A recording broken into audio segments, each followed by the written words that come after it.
বন্ধুরা, আমি MD Zulkar nine আপনাদের স্বাগত জানাচ্ছি আরও একটি নতুন ভিডিওতে। চলুন বন্ধুরা, আজকে আমরা ঘুরে দেখব গুনমন মসজিদ এবং জানব এখানকার অজানা কিছু ইতিহাস। গুনমন মসজিদ ভারতের পশ্চিমবঙ্গ রাজ্যের মালদহ জেলায় মাহিদিপুর গ্রামের নিকটে অবস্থিত।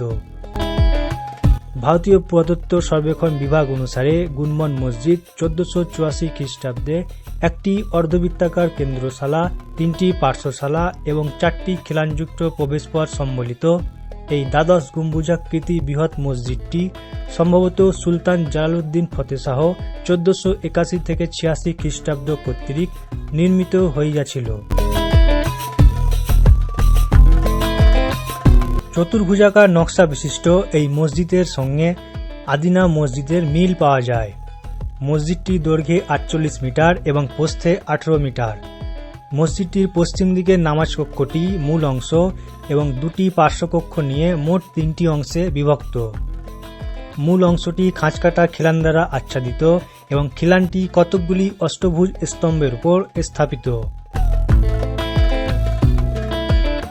মসজিদের ভেতরে আলো প্রবেশের জন্য পূর্ব দিকে বাঁকানো ব্যাটেলমেন্টের উপরে খিলান বিশিষ্ট একটি জানালা আছে, যার ফলে ভেতরে নিখুঁত পোড়ামাটির কারুকাজ এবং পাথরে তার অনুকরণ পরিষ্কারভাবে দেখা যায়।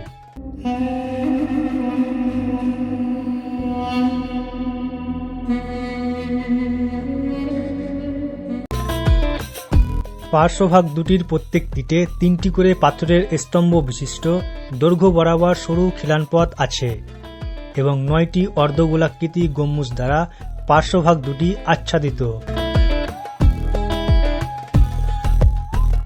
মসজিদটির গঠন প্রণালী দেখে সত্যিই আমি অবাক হয়েছিলাম। পুরো মসজিদটাই বড় বড় গোল গোল পাথর দিয়ে তৈরি। জানা যায় সুলতানি আমলে এই মসজিদের ভেতরে ও বাইরের দেওয়ালে ছিল পাথরের আস্তরণ, বর্তমানে যা প্রায় ধ্বংস হয়ে গেছে। এছাড়া জানা যায় একসময় গৌরনগর পরিত্যক্ত থাকায় এই মসজিদের অনেক পাথর মুর্শিদাবাদের নবাবরা নিয়ে গিয়ে তাদের প্রাসাদ ও স্থাপত্য নির্মাণের কাজে ব্যবহারও করেছিলেন।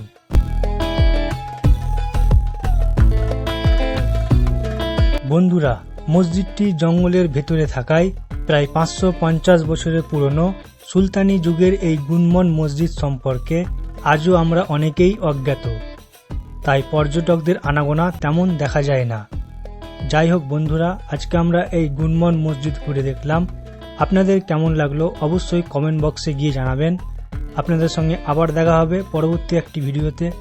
ভালো থাকবেন, সুস্থ থাকবেন।